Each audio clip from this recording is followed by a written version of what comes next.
Mwongeye kwirirwa abakunzi ba yago-tv-show YouTube channel, banje kubasuhuza mwese aho muherereye, yaba bari mu majyaruguru, amajyepfo, burasirazuba ndetse n'uburengero bwaryo.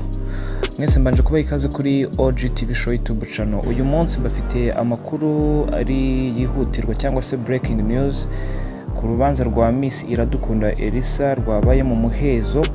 Miss-iradukunda-elisa yitabye urukiko rw'ibanze rwa Kicukiro ngo aburane ku ifunga n'ifungurwa ry'agateganyo ku byaha akurikiranyweho birimo guhindura inyandiko cyangwa se gukoresha inyandiko mpimbano. Ahagana saa 2:40 uyu munsi kuwa kabiri nibwo imodoka y'urwego rw'igihugu rw'ubugenzacyaha RIB yari mugejeje ku rukiko. Iradukunda-elisa aregwa mu idosiye imwe na noteri Uwitonze-Nasira ushinjwa kumufasha guhimba inyandiko mpimbano no gutanga ubuhamya bw'ibinyoma. Ubwo uru rubanza rwabaga nta mukobwa n'umwe witabiriye irushanwa rya miss-rwanda cyangwa se uwegukanye ikamba wagaragaye ahari kubera irushanwa iburanishwa yewe n'abo muryango we bahagaragaye ni mbarwa. Ni urubanza rwitabiriwe n'itangazamakuru ryinshi mu gihe umutekano nawo wari wakajijwe cyane ahagombaga kubera iburanisha. Iburanisha ryatangiye hagana saa 2:50. Uwunganira Iradukunda-Elisa asaba ko urubanza rwashyirwa mu muhezo kuko asanga ari byo byatuma uwo yunganira aburana atekanye neza.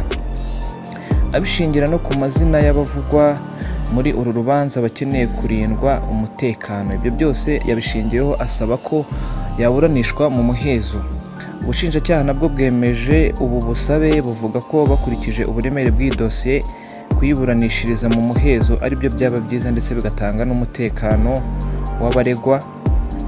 Ubushinjacyaha nanone nibwo bwemeje ko ubusabe bukurikizwa, bavuga ko bakurikije uburemere bw'idosiye rwose babona ibintu bitabera muri public ngo bikunde. Iradukunda-Elisa nawe yasabye ko yumva urubanza rwe rwaburanishirizwa mu muhezo kandi barabyubahiriza. Urukiko rwahise rufata icyemezo cyo gushyira uru rubanza mu muhezo nyuma y'ubusabe bw'uregwa ndetse n'ubushinjacyaha.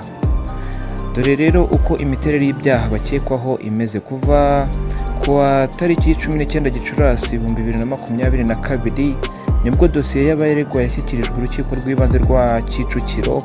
Ibyaha babashinjwa bifitanye isano na Ishimwe Dieudonné uzwi nka Prince-Kid uyobora Rwanda Inspiration Backup uherutse gutabwa muri yombi akurikiranyweho ibyaha bya ruswa ndetse no gusaba igitsina abakobwa bitabiriye irushanwa rya miss-rwanda. Bivuga ko kandi Ishimwe Dieudonné yafunzwe cyangwa se yafungwa. Miss-iradukunda-elisa yatangiye kujya kureba abakobwa bose batanze ubuhamya ko ku ihohoterwa bagiye bakorerwa kugira ngo bazivuguruze imbere y'urukiko.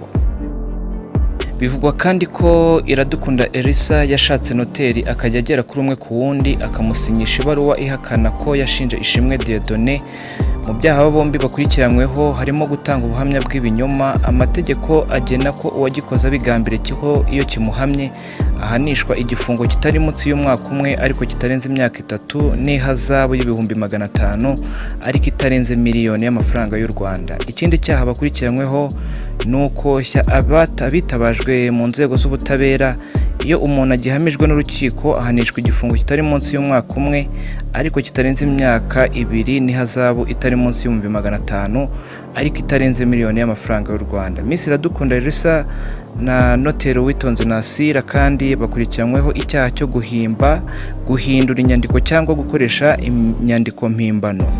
Iki cyaha kiramutse kibahamye bahanishwa igifungo kitari munsi y'imyaka 5 ariko kitarenze imyaka 7 n'ihazabu y'amafaranga atari munsi ya miliyoni 3 ariko atarenga miliyoni 5 cyangwa kimwe gusa muri ibyo bihano.